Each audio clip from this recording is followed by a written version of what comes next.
ایک سکھ باوردی میجر چھڑی میز پر رکھے کرسی پر بیٹھا میری طرف گھور رہا تھا۔ کرنل نارومنی، یہ کہہ کر وہ اپنی کرسی سے اٹھ کر میرے قریب آیا، مجھ سے ہاتھ ملا کر کرسی پر بیٹھنے کا اشارہ کیا۔ اس نے مجھ سے پنجابی میں بات شروع کی۔ اس کا لہجہ پاکستان کے زیرہ جنگ کے لوگوں جیسا تھا۔ ہیڈ کوارٹر نے تمہیں اس خطرناک مگر نہایت اہم مشن کے لیے اس لیے چنا ہے کہ امرتسر کے ہندو ہونے کے باوجود تم مسلمانوں کے رسم و رواج اور ان کے مذہب کے بارے میں کافی سے زیادہ معلومات رکھتے ہو۔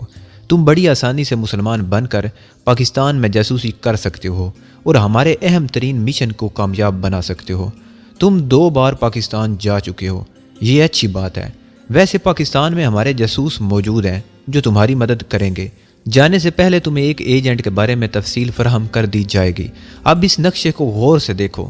اس نے چھڑی ہاتھ میں پکڑ لی اور دیوار کے ساتھ لگے پاکستان کے بہت بڑے نقشے پر مجھے لاہور، ملتان، سکھر اور کوئٹہ شہروں کے بارے میں تفصیلات بتانے لگا۔ پاکستان کے یہ وہ نازک پوائنٹ تھے جہاں جا کر مجھے اپنی سرگرمیوں کا آغاز کرنا تھا۔ اس کے بعد سکھ میجر نے، جو انڈین ملٹری انٹیلیجنس کا کوئی بہت بڑا افسر تھا، نقشے پر صوبہ سرحد میں ایک خاص جگہ چھڑی کی نوک رکھی اور کہنے لگا، تمہیں اس مقام پر بھی جانا ہوگا۔ یہ پاکستان کا بڑا حساس علاقہ ہے اور آئندہ کچھ عرصے میں یہاں بے حد اہم واقعات ظاہر ہونے والے ہیں۔ تمہیں ہمیں یہاں سے سیاسی اور فوجی حالات کی پوری رپورٹ دینی ہوگی۔ سکھ میجر مجھے علاقے دکھا رہا تھا۔ وہ میرے اپنے وطن عزیز کے علاقے تھے اور میرے دیکھے بالے، پر پھر بھی میں اس طرح اداکاری کر رہا تھا جیسے ان علاقوں کے بارے میں پہلی بار معلومات حاصل کر رہا ہوں۔ چھڑی میز پر ٹکا کر وہ کرسی پر بیٹھ گیا اور میری خشخشی داڑھی کی طرف انگلی سے اشارہ کرتے ہوئے بولا، تمہاری داڑھی مسلمانوں کی طرح بنتی جا رہی ہے۔ بہرحال تمہیں پاکستان میں اسمگل کیا جائے تو تم شکل و صورت سے پورے مسلمان نظر آؤ۔ تم مسلمانوں کا قرآن تو پڑھ لیتے ہوگے، کیوں نہیں؟ میں نے مالیر کوٹلا کے ایک مولوی سے قرآن پڑھا تھا۔ بہت خوب، چنگی گال ہے، سکھ میجر بولا۔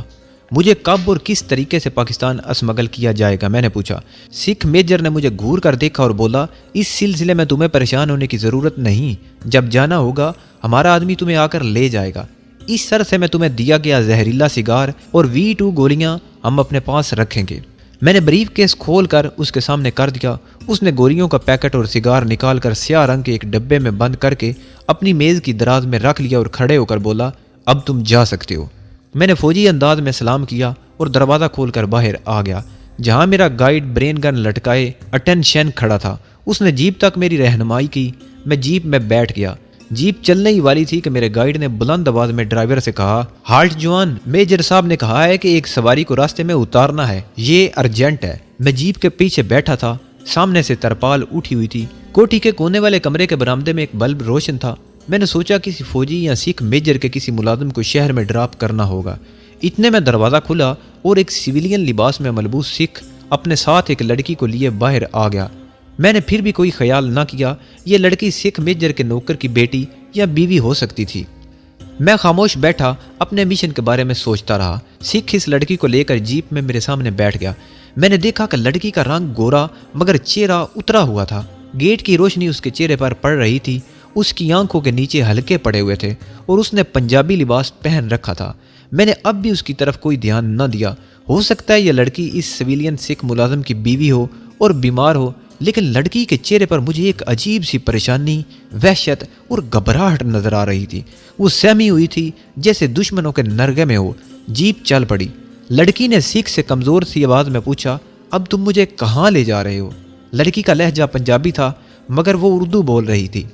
سویلین سکھ نے ایک نظر مجھ پر ڈالی اور پھر لڑکی کی طرف منہ کر کے بولا، چپ کر کے بیٹھی رہو، تمہیں تمہارے گھر لے جا رہا ہوں۔ سکھ کے لہجے میں سختی تھی۔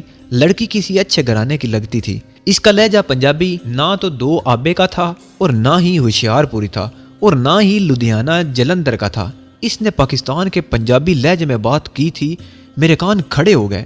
ڈھاکہ فال کے بعد مکتی بانی والوں نے مشرقی پاکستان سے کئی عورتوں کو اغوا کر کے کلکتے یا دلی لا کر فروخت کر دیا تھا۔ کہیں یہ لڑکی ان بد نصیب لڑکیوں میں سے ایک تو نہیں ہے؟